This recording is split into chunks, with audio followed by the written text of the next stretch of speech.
saçlarım çöle kaçıran.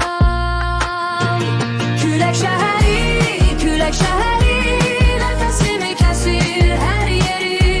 Külək şəhəri, ruhumu oxşayır hər səsi. Külək şəhəri, nəfəsimi kəsir hər yeri.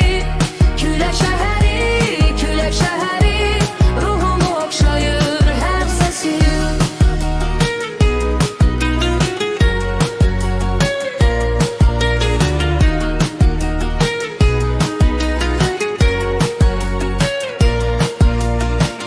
Küçələrdə gəzirəm tək özümlə, xatirələr əzirəm ürəyimdə.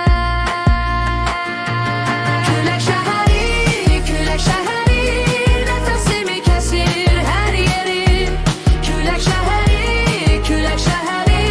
ruhumu oxşayır hər səsi. Külək şəhəri, nəfəsimi kəsir hər yeri.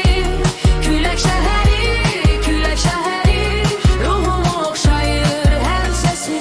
Haraya gedim bilmirəm, yollar dolaşır, amma külək aparır məni uzaqlara.